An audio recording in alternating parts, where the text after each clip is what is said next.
성경에 나타난 예수님에 대해서 우리가 이제 계속 행진을 하고 있습니다. 그래서 예수 우리가 잘 알고 있지만은 그러나 이제 또 우리가 예수를 더 깊이 더 자세히 알아갈 필요가 있는 것입니다. 우리가 알고 우리가 믿고 있는 예수는 피상적으로 이렇게 섬기고 믿고 있는 경우가 많습니다. 날마다 예수 그리스도와 동행하고 예수 안에서 행하고 예수를 말하고 예수를 높이고 그런 삶이 계속 이어져야 할 것입니다. 예수 없는 인생은 참으로 의미가 없고 예수 없는 인생은 성공한 인생이라 보기 어려운 것입니다. 음만금의 재산이 있을지라도 수많은 석박자기가 있을지라도 그의 삶 가운데 예수가 없고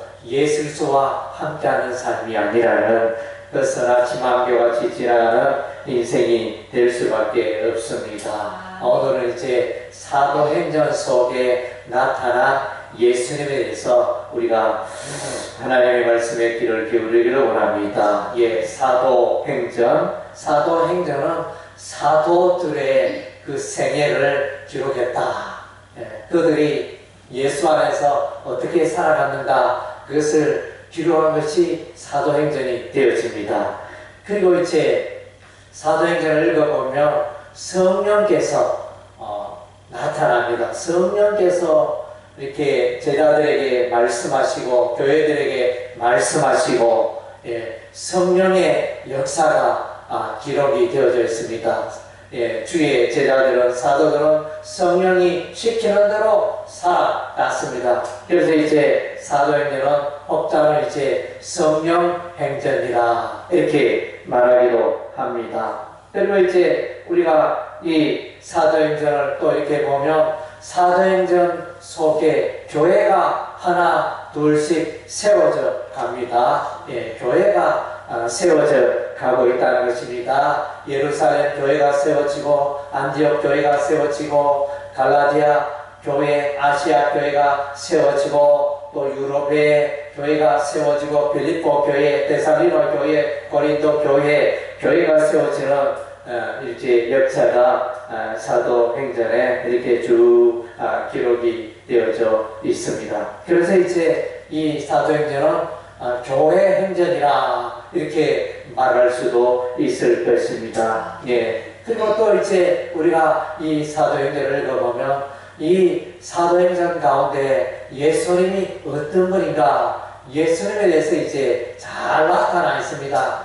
사도들의 그 전도 복음 전파의 삶을 통하여 예수 그리스도가 잘 나타나 있다는 것입니다. 그래서 이제 이 사도행전은 또한 이제 복음 행전이라 이렇게 말할 수 있는 것입니다. 그래서 이제 주의 제자들, 예수님의 제자들은 이제 예수 그리스도의 십자가와 부활을 당당하게 전한 그 생애를 우리가 사도행전에서 볼 수 있습니다. 예수님의 설교가 이제 사도행전에 나타납니다. 예수님의 생애는 마태복음, 마가복음, 누가복음, 요한복음에 기록되어 있는데 사도행전에 예수님의 생애도 나타나 있나? 사도행전 1장에 보니까 1장 8절에 우리가 읽은 바 본문은 바로 이제 예수님의 마지막 설교라 할 수 있습니다. 그래서 예수님의 그 부탁의 말씀, 오직 성령이 너에게 임하시며 너희가 권능을 받고 예루살렘 온 유대와 사마리아와 땅끝까지로 내 증인이 되리라 하시니라. 예수님의 마지막 부탁이자 예수님의 짧은 설교가 되어집니다. 그래서 이제 사도행전을 해석하는 키워드가 바로 사도행전 1장 8절의 말씀입니다. 예수님이 그렇게 말씀하셨으니 제자들도 이렇게 예수님이 말씀하신 대로 살아가는 그런 일들이 납니다. 그래서 이제 예수님이 떠나자 이제 오순절날에 성령이 마가의 다락방에 임재하잖아요. 강림하시잖아요. 그래서 성령의 권능을 입어서 주의 제자들이 사도들이 이제 가서 복음을 예루살렘과 유대와 사마리아와 땅 끝까지 복음을 전파하게 되었지만 그런 역사가 이제 사도행전에 기록이 되어져 있습니다. 그래서 여기서 우리 하나님의 마음은 이제 이스라엘 유대민족 예루살렘 사람들만을 위한 것이 아니고 예수님의 마음은 온 열방 민족이 구원받는 것, 그것이 이제 예수님의 마음인 것입니다. 예수님의 마음은 유대민족만 구원받는 게 아니고 열방 민족, 온 세상 사람들이 다 구원받기를 원한다는 걸 우리가 이제 사도행전 1장 8절 말씀을 통하여 알 수 있습니다. 그래서 이제 유대인들은 자기들만이 선민이고, 자기들만이 성민이고, 자기들만이 하나님께서 택한 민족이고, 우리가 아브라함의 혈통을 이어받았다. 우리는 다 구원받았다. 세상 이방 나라들에서 멸시하고 경멸하는 그런 이제 인생들을 살아왔습니다. 그러나 이제 그것은 그들이 하나님의 마음을, 예수 그리스도의 마음을 올바로 읽지 못했던 것입니다. 하나님께서는 아브라함을 부르시고 아브라함의 그 후손을 통하여 이스라엘의 12지파를 통하여 천하 만민에게 복음이 전파되는 이 일을 우리 하나님 기대하고 원하셨다는 것입니다. 그래서 이제 그것이 우리 하나님의 마음이요 예수님의 마음이니까 오늘 우리도 이제 이 예수 그리스도의 마음을 품어야 한다는 것입니다. 혹자는 이제 이렇게 생각합니다. 내가 예수 잘 믿으면 되고 내가 성령을 알아가고 내가 열심히 기도하고 그러면 되지 전도는 왜 해야 하나 이렇게 생각하는 분들이 있습니다. 전도는 뭐 특별한 사람, 특별한 분들이 누가 전도하겠지. 전도는 나와 관계없어. 나는 전도에 은사도 없고 소질이 없어. 이렇게 복음 전파에 대해서 힘쓰지 않는 그리스도인들이 있습니다. 그것은 대단히 잘못된 것입니다. 예수님은 천하 만민에게 복음을 전파하라 말했기 때문에 그래서 이제 우리가 교회 안에서 초신자들을 교육하고 성도들을 교육하는 목적은 그들을 교육하여 그들이 나가서 복음을 전파하여 또 이제 사람 낳는 너가 되고 또 새로운 또 영혼을 주께로 인도하고 이런 삶을 잘 살라고 교회 안에서 교육하는 거예요. 교회 안에서 이제 교육은 제자 양육 훈련 그래가지고 말씀 훈련은 계속 받는데 전도는 안 해요. 나는 전도에 관심 없어. 나는 이렇게 전도하면 너무 이제 전도가 자신이 없고 두렵다 이러면서 아예 가로막게 복음 전도를 제껴놓는 그런 분들이 있는 것 같습니다. 이것은 하나님의 마음을 아프게 하는 거죠. 모든 사람들이 예수를 전해야 하고 예수를 전할 수가 있는 것입니다. 이것이 이제 예수님의 마음을 기쁘게 하는 삶이 되어집니다. 베드로도 이제 예수님을 열심히 전파하고 있습니다. 사도행전 2장에 보면 베드로의 설교가 나타납니다. 오순절날 베드로의 설교. 그래서 이제 성령의 임재가 있었는데 이 성령의 임재에 대해서 해설을 합니다. 이스라엘 백성들아, 요엘 선지자가 우리에게 예언하였는데 그 예언의 말씀이 오늘날 우리에게 성취가 되었다. 성령의 임재가 요엘 선지자의 말씀도 오늘 저와 여러분에게 성령이 임하였습니다. 이렇게 성령의 강림에 대해서 이제 구약 요엘 선지자의 말씀을 인용하여 해설을 하는 것입니다. 그리고 이제 베드로는 구약의 인물 이스라엘 백성들이 존경하는 다윗 왕을 말하고 있습니다. 다윗의 그 글을 인용하고 있습니다. 시편의 말씀입니다. 예, 시편의 16편의 말씀을 인용하고 있습니다. 시편 16편에. 그래서 다윗은 시편 16편의 이 말씀을 통하여 이제 주여 나에게 생명의 길을 보이시옵소서 이렇게 고백을 하면서 아마 다윗은 이제 부활의 신앙을 가졌던 것으로 보여집니다. 뿐만 아니라 이제 자신만 살 뿐만 아니라 그 주의 거룩한 자가 썩음을 당하지 아니하겠습니다. 주의 거룩한 자가 메시아 예수님을 말합니다. 예수님도 죽음을 이기고 다시 사실 것입니다. 예수 그리스도의 부활에 대해서 썩지 아니할 것에 대해서 시편 16편 다윗의 시편에서 예언하고 있습니다. 그리고 이제 다윗은 시편 110편 말씀에서 거기서 이제 메시아를 노래합니다. 대제사장이신 예수님, 하나님 보좌 우편에 계신 예수님을 노래하고 그 예수님이 만왕의 왕 만주의 주가 되셔서 세상의 여러 민족들을 다 통치하고 깨부수고 평정하고 다스리게 통치하게 되실 것을 시편 110편에서 말씀해 주고 있는 것입니다. 예, 그래서 다윗은 예수님 오시기 전에 벌써 천년 전에 사람이지만은 오래전에 사람이지만은 다시 이 땅에 오실 초림의 예수소를 바라보고 그래서 노래하고 찬양한 이런 이제 엄청난 사람이었습니다. 우리가 생각에는 다윗은 군대를 이끌고 이웃의 나라들을 블레셋을 정복하고 모압 나라, 암몬 나라, 에돔 나라, 아람 나라를 정복한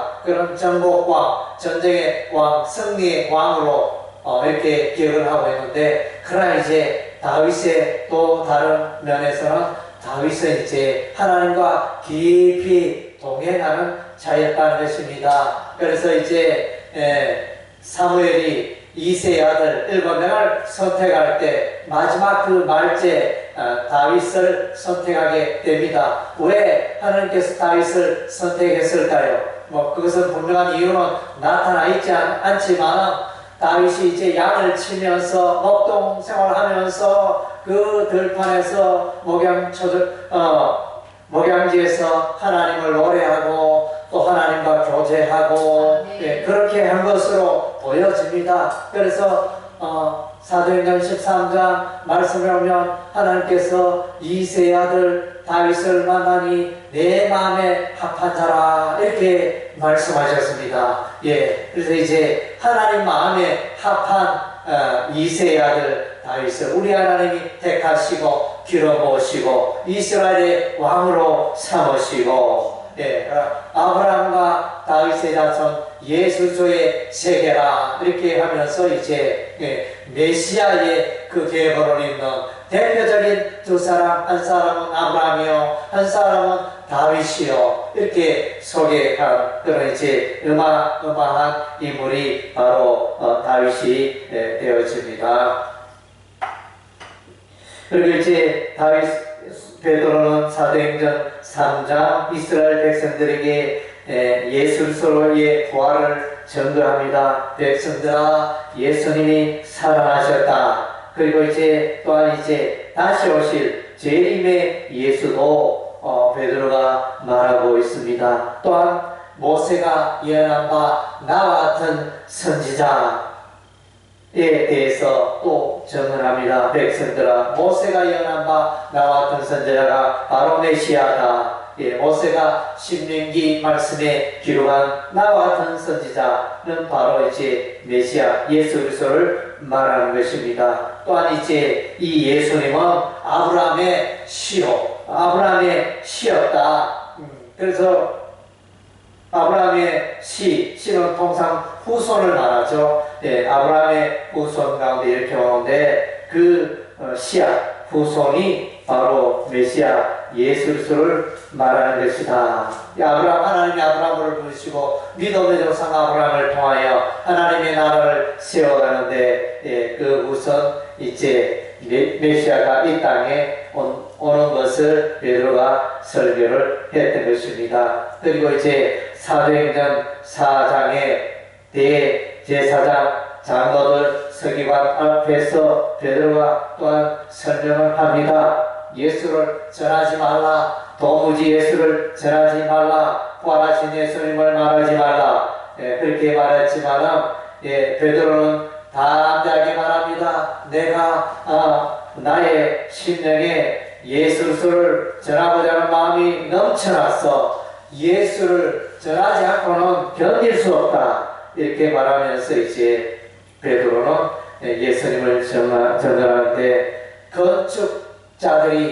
건축자들이 버린 돌이 진모퉁의 머릿돌이 되었는데 이 진모퉁의 머릿돌이 예수님이시다. 예수 그리스도가 하나님 나라의 집에 그 기초석이 된다는 것입니다. 그래서 이사야서 28장 16절에도 보면 예수님을 걸어 시온의 돌이라 시험한 돌이라 귀하고 견고한 기초 돌이라 예수님에 대해서 돌로 이렇게 표현하고 있는데 그래서 베드로는 이제 진모퉁의 머릿돌이 되신 예수님을 소개하고 있습니다. 그리고 이제 베드로는 천하인간의 구원 얻을 만한 분은 오직 예수님 한 분밖에 없다. 구원자 예수님 한 분밖에 없다. 공자도 있고 맹자도 있고 소크라테스도 있고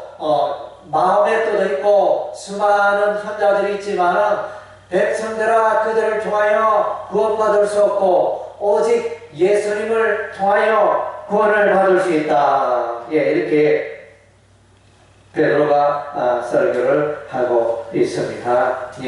그리고 사도행전 10장에는 이제 가이사랴의 고넬로 로마 군대 백부장 고넬로에게 가서 요파에 있던 베드로가 가이사랴로 가서 고넬로의 집에 들어가서 그들에게 성령이 충만하여 이제 설교를 하게 되었습니다. 예수님에 대해서 소개를 하되 예수님은 성령으로 충만하신 분이고 착한 일을 선행을 음악하게 하신 분이 예수님이시다. 그리고 예수님은 이제 귀신들을 쫓아내는 그런 놀라운 일을 하셨다. 그래서 모든 악한 귀신들 마귀들은 예수님의 이름으로 예수님의 권세에서 다 쫓겨났습니다. 그리고 예수님께서는 죽음이고 부활하시고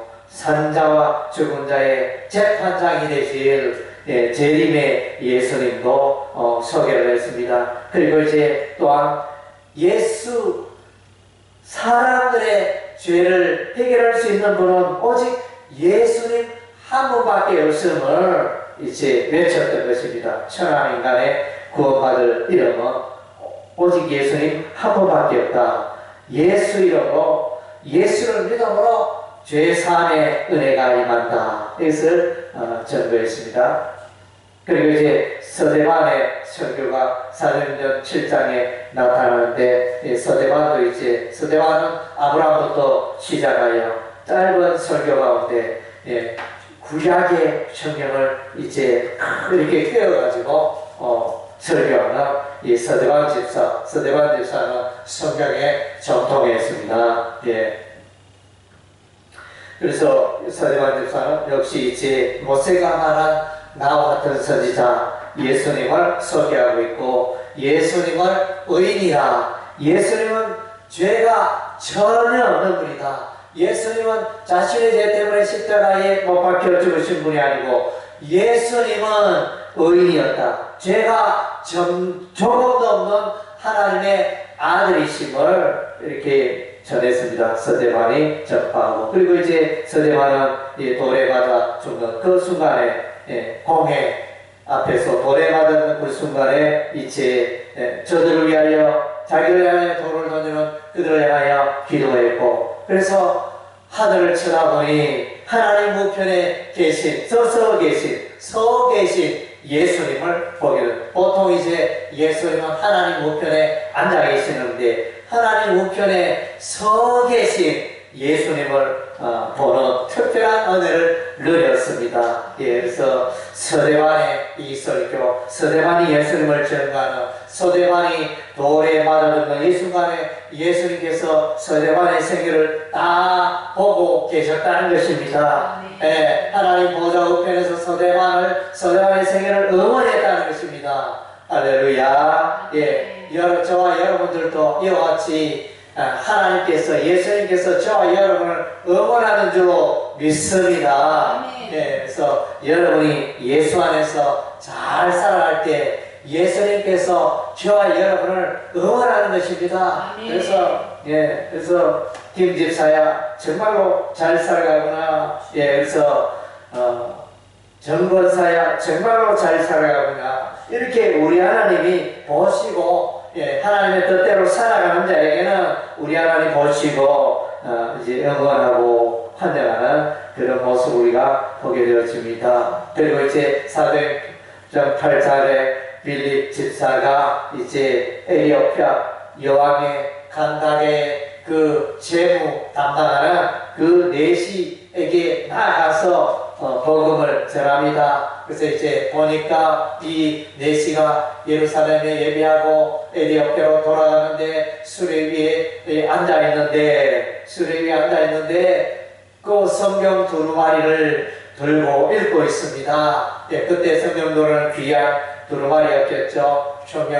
이사야서 성경을 읽고 있습니다.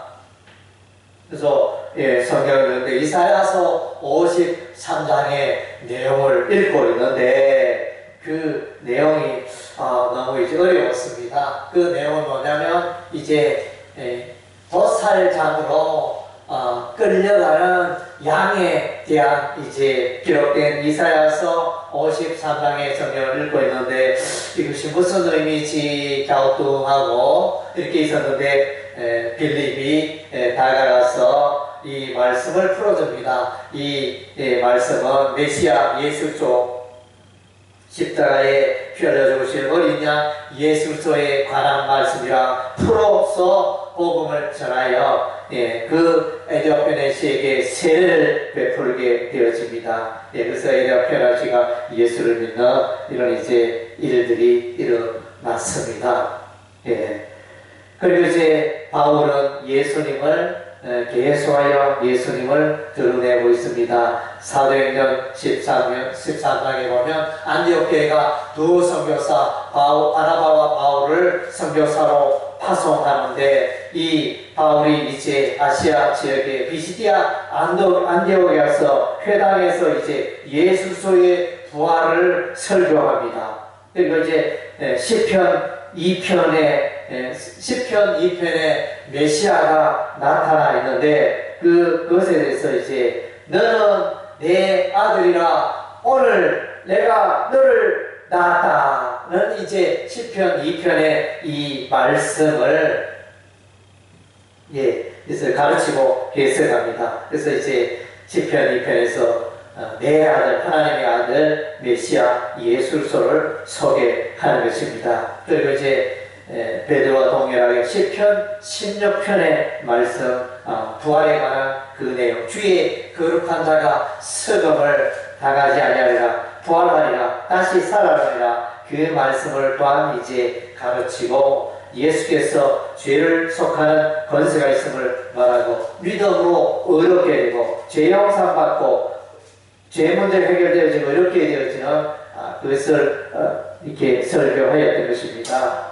아멘. 그리고 사도행전 15장에 예루살렘 회의가 열렸습니다. 그래서 예루살렘 회의가 열린 이유는 그래서 이제 바울이 열심히 복음을 전하는데 바울이 잘못된 복음을 전한다, 모세의 할례 받지 않아도 구원 받는다 이렇게 말하니까 이 바울이 이단이다 이렇게 말하는 자가 있었습니다. 그래서 이제 이 문제를 해결하기 위하여 모세 법대로 할례를 받지 않으면 구원받지 못한다. 이것은 이제 복음이 아닌 것입니다.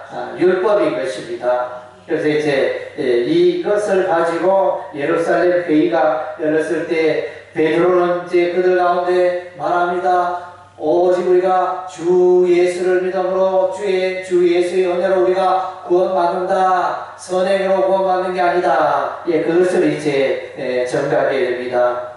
그랬더니 이제 예루살렘 회의장이 된 야고보가 이제 일어서서 바울의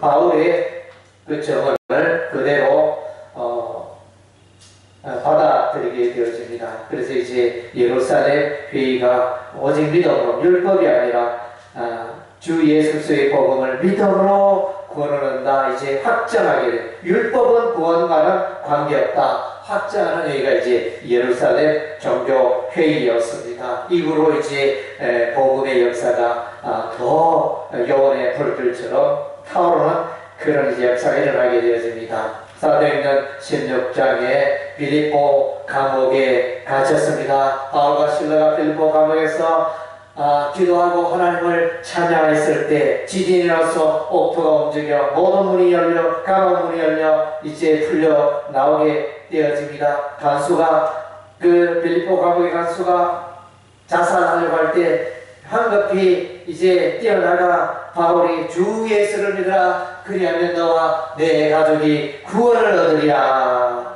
그래서 이제 이렇게 예수 믿으면 구원받는다. 그것을 전하였던 것입니다. 사도행전 17장에 바울은 이제 그리스의 아테네에 도착했습니다. 거기 보니까 그 그리스의 수도 아테네 거기에 엄청난 우상들이 있었습니다. 이런 거를 우상들이 신들이 가득 있었습니다. 그래서 이제 이 아덴에서 이제 바울은 예수 그리스도의 부활을 단단히 전하였는데 바울의 이 복음 전도의 말씀을 듣고 예수를 믿는 자는 소수였다는 것입니다. 그러나 바울은 낙심하지 않았던 것입니다. 그래서 여러분이 전도해도 교회가 전도해도 예수 믿는 사람이 소수일 수가 있습니다. 복음 전도의 열매가 아주 적을 수가 있습니다. 그리할지라도 낭만하지 맙시다. 그 복음 전도의 그 행위가 그 과정이 귀한 것입니다. 사도행전 22장에 보면 사도들이 이스라엘 백성들에게 또 간증하게 되어집니다. 체포가 되어 간증합니다. 그래서 그 간증에는 다메섹으로 가다가 부활하신 예수님의 음성을 듣게 되었다. 사울아 사울아 내가 어찌하여 나를 박해하느냐. 그러니 예수님의 부활하신 예수님의 음성을 내가 생생히 들었다. 그래서 이제 이 사건 이후로 이 예수 믿는 자들을 박해하던 이 사도 바울이 완전히 변화되어 새로운 삶을 살게 되어져 하나님 나라의 놀라운 일을 감당하게 많은 교회를 세우고 그래서 복음을 전파하는 놀라운 일을 감당하게 되고 교회를 세우는 놀라운 일을 감당하게 되어집니다. 그래서 이제 바울은 부활하신 예수님께서 나를 통하여 바울아 예루살렘에 있지 말고 이방인으로 가거라는 그 지시를 받았다고 이렇게 말하고 있습니다. 그렇게 간증을 했습니다. 나는 이방인에게 베드로는 이제 유대인들에게 선교를 하고 나는 이방인을 나가서 선교하는 예수님의 음성을 들었다. 그런 확신을 간증하고 있습니다. 사도행전 23장에 예루살렘 공회가 열리게 되어집니다. 거기서 이제 바울이 간증합니다.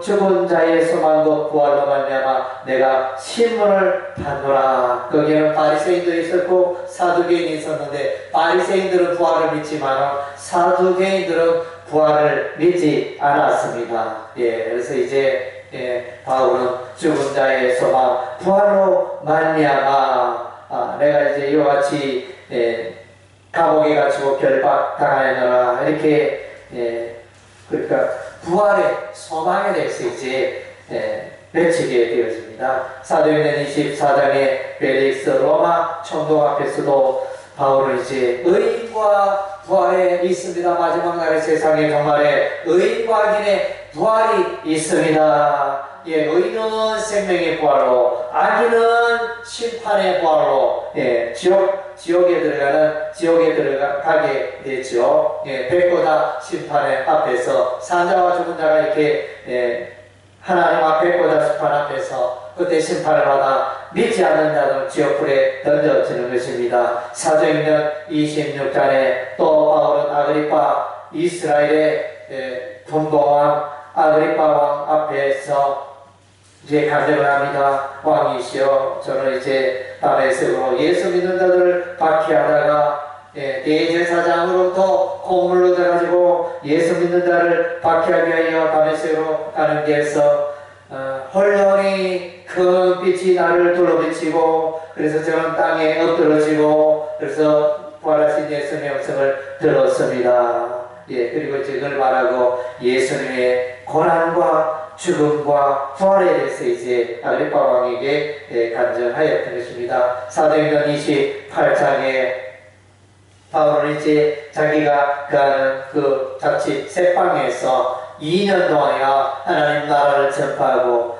율법과 선지자가 예언한 바 예수 그리스도에 대해서 이제 담대히 가르치고 전파하는 이런 일을 하였던 것입니다. 사도행전 28장에 바울은 위대한 사람이니까 바울이 전하면 많은 사람들이 예수를 믿겠지 이렇게 우리가 생각할 수 있지만 조금 전에 그리스 아테네에서 복음 전했을 때 열매가 적었습니다. 믿는 자가 적었습니다.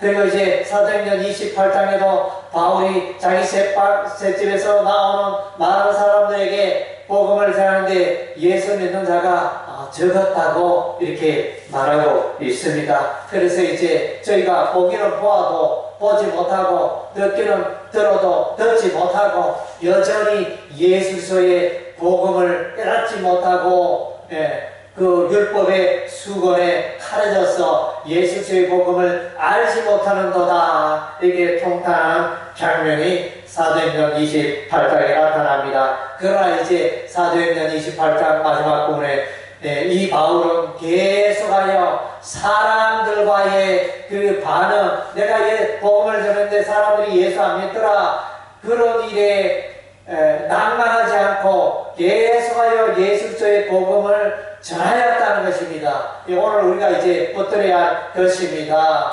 그래서 저와 여러분이 해야 할 일이 바로 여기 있습니다. 그래서 이제 우리 교회에 이렇게 교인들이 왜 이리 적느냐 낙담할 게 아니고 사람이 적다면 열심히 전도하는 사인이겠죠. 그래서 이제 우리가 열심히 전도해야 할 때인 줄로 믿습니다. 그래서 우리가 이제 열심히 이웃에게, 친구들에게, 친척들에게 복음을 전하여 그들을 이제 예수께로 인도해야 하는 것입니다. 교회의 존재 이유가 바로 여기에 있습니다. 그래서 이제 땅 끝까지 가서 복음을 전파하는 예수님의 그 명령을 오늘 우리가 붙들고 순종해야 하는 것입니다. 할렐루야. 그래서 이제 여러분 정말로 복음을 전해보세요. 복음을 전하면 하나님께서 여러분의 삶 가운데 복을 다하여 주시고 놀라운 일이 일어날 줄로 믿습니다. 그래서 이제 예수 그리스도의 고난과 죽음과 부활과 성천과 죄림을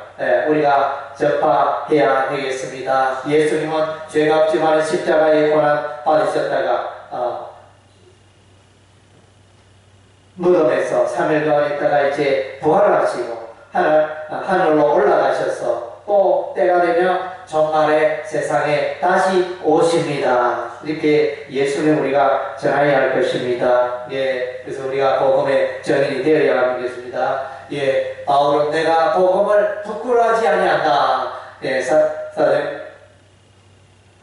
로마서 1장에서 이제 바울은 내가 복음을 부끄러워하지 않는다 이렇게 말했는데, 예, 저와 여러분들도 여러분의 삶을 돌아보시기 바랍니다. 나는 복음을 부끄러워하지 않았는가? 예, 나는 복음을 부끄러워한다는 것은 이제 복음을 전하지 않은, 입을 열어서 내가 믿고 있는 예수님의 십자가와 부활을 말하지 않은 것, 전하지 않은 게, 그것이 복음을 부끄러워하는 것입니다. 이것을 정말로 하나님 앞에 부끄러움 없고 복음을 담대하게 전하였다라고 간대하는 저와 여러분의 삶이 되시기를 주의 이름으로 축원합니다. 아멘.